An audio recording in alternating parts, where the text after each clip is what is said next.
For decades, buying a Toyota felt like cheating the system. You'd walk into a dealership, point at a Camry, a Corolla, a Land Cruiser, and you already knew what you were getting. Something that would run for 200,000 miles without complaining. Something your mechanic would barely recognize, and because it so rarely showed up. Toyota wasn't just a car brand, it was a promise. A cultural contract written in oil changes and decades of reliability charts. And almost everyone believed it, or without question. But here's what nobody's telling you. That promise, it's being broken. Right now, in the reliability rankings that actually matter, 4 brands are beating Toyota. Some of them you'd expect. Some of them will genuinely surprise you. And by the end of this, you're never going to look at a dealership lot the same way again. Let's start with why this matters more than it ever has before. Because a car today is not what a car was 20 years ago. A modern vehicle is closer to a rolling smartphone than it is to the mechanical machine your grandfather maintained in his driveway on a Sunday afternoon. We're talking dozens of sensors, complex driver assistance systems, infotainment stacks running proprietary software, hybrid powertrains managing electrical loads in real time. Every single one of those systems was for Neo is a potential failure point. And when one of them breaks, and statistically, eventually something will, the repair costs aren't what they used to be. Labor is up, electronic components are expensive, and if you're out of warranty, you're absorbing that hit entirely. Here's the dangerous part though. Most people are still buying cars based on reputations built 15 years ago. They're walking into dealerships armed with mental models that no longer reflect current data. Reputation and reality have quietly drifted apart, and most buyers haven't noticed yet. So if Toyota isn't automatically number 1 anymore, who actually is? Let's start at number 4, because this one already has some people defensive.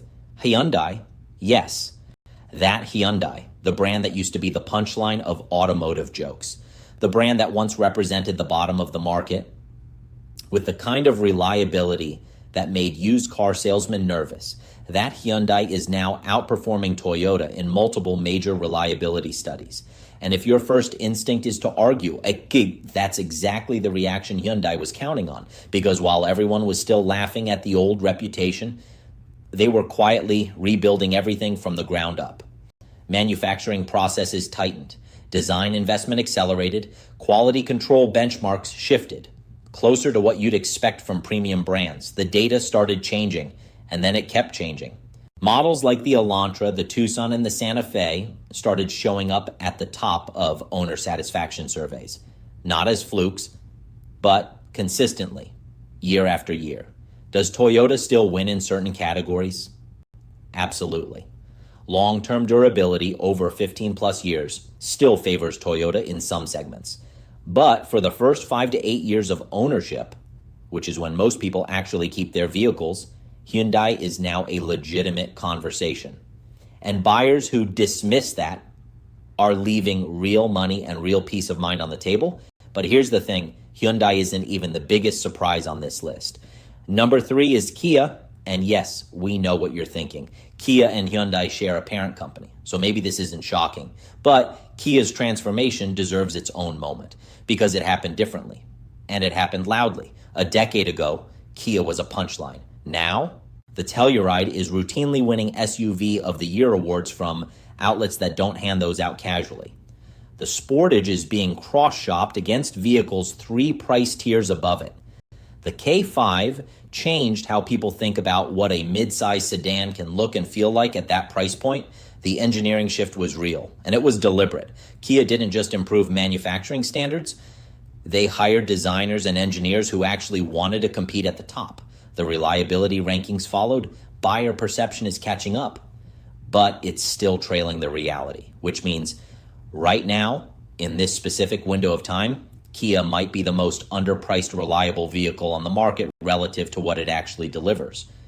Now, before we get to numbers 2 and 1, we need to talk about something that makes this entire conversation more complicated. Because Toyota didn't become a bad brand. That's not the story here. What actually happened is more interesting and honestly more instructive.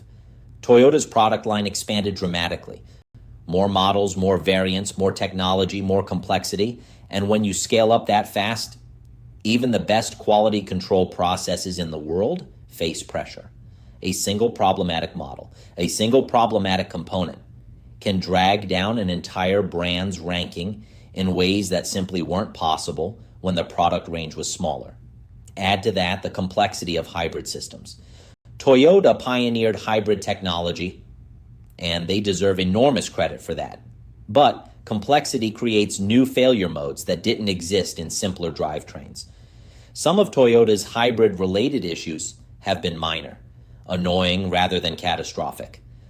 But in reliability rankings built on owner surveys, annoying still counts, and those small problems, aggregated across hundreds of thousands of survey responses, have consequences for where Toyota ends up on the list. The lesson isn't that Toyota failed, it's that the gap between Toyota and the competition compressed. While Toyota was growing, others were catching up fast. Which brings us to number 2, Mazda. And this is where people who actually follow the automotive space are probably already nodding, because Mazda has been quietly doing something remarkable for years. Nobody talks about it loudly. Mazda doesn't have a massive marketing operation telling you how reliable they are. They just are. The philosophy behind their engineering is almost simple to the point of being philosophical. Less complexity means fewer failure points. While competitors were stacking technology and features on top of each other, trying to win spec sheet comparisons, Mazda was asking a different question entirely. What does this vehicle actually need to be excellent? Their SkyActiv engineering platform, the powertrain architecture they developed internally, optimizes for efficiency and durability rather than raw output numbers. The result? Engines and transmissions that simply don't break at the rate competitor systems do. The Mazda 3 sits near the top of compact car reliability rankings with a consistency that's almost boring to report. The CX-5 and CX-50 do the same in their segments. Automotive enthusiasts figured this out years ago. The broader buying public is only now starting to pay attention. If you want a brand that combines genuine driving quality with top-tier reliability, and you're not already looking at Mazda, you're doing this wrong. Now, before we get to number 1, we need to talk about how reliability rankings actually work, because not all data is created equal. Initial quality surveys, the ones measuring problems in the first 90 days of ownership, tell a very different story than long-term dependability studies tracking vehicles at 3 years and beyond. Repair frequency matters, but so does repair cost, and so does severity. There is a massive difference between a software glitch that makes your display flicker and a transmission failure that leaves you stranded on a highway. One is annoying, the other is a different category of problem entirely. The best reliability picture comes from combining all of these dimensions, not cherry-picking the one metric that supports your preferred brand. Keep that framework in mind, because the number 1 spot requires a moment to fully appreciate. The brand currently beating Toyota in reliability rankings, consistently across multiple major studies, across multiple vehicle segments, is Lexus, Toyota's own luxury division. Toyota, in a fascinating piece of corporate irony, accidentally built its strongest reliability competitor. Here's why it works. Lexus vehicles are assembled to tighter tolerances. The manufacturing standards applied at Lexus facilities exceed what's applied to Toyota's mass market production. Customer service benchmarks are higher. Quality control checkpoints are more rigorous.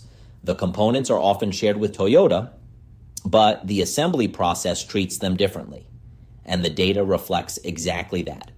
The RX has been a reliability leader for years. The NX and ES consistently outrank almost everything else in their segments, including the Toyota models they're architecturally related to. Toyota created Lexus to compete in the luxury market against German brands. What they actually created was a version of themselves with stricter standards, and that version keeps winning. Here's the pattern that connects all 4 of these brands. Once you see it, you can't unsee it. Simplicity beats complexity. Restraint in engineering delivers better long-term outcomes than feature accumulation for its own sake. Quality control processes that are actually enforced matter more than marketing language about quality. And reliability isn't a property of a logo. It's an outcome of thousands of small decisions made across design, manufacturing, and supply chains. Brands that understand this win. Brands that let legacy reputation substitute for current discipline eventually slip. Not dramatically, not overnight, but in the rankings and in the driveways of owners who eventually notice. So what does this mean for you?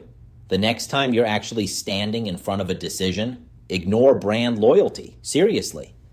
Brand loyalty is nostalgia wearing a financial costume. Look at model level data, not brand averages. A brand can have 2 excellent models and 3 mediocre ones, and an average tells you nothing useful. Separate the reputation you grew up with from the reality that current owner surveys are documenting. Think about total ownership cost, not just purchase price. Check the long-term data, not just the first-year numbers. Because a car that runs perfectly for 18 months and then needs a $1,200 sensor replaced at 2 years is a very different vehicle than one that's genuinely reliable across a full ownership cycle. Think 5 years ahead. That's when the real differences between these brands start showing up in your bank account and in your stress levels. Toyota is still excellent. Let's be completely clear about that. The Camry is still one of the most dependable mid-size sedans you can buy. The Tacoma still dominates its segment. This isn't a story about Toyota collapsing. It's a story about an assumption aging. The belief that Toyota automatically sits above everyone else, that's a belief formed in a different automotive era. And the world it described no longer exists exactly as it was. The competition didn't wait for an invitation. They caught up. In some categories, they surpassed. And the buyers who follow data rather than reputation are already benefiting from that shift. The lesson isn't that Toyota failed. The lesson is that assumptions age, and the cost of not updating them is paid at the dealership and then again at the repair shop. So which one of these 4 surprised you the most?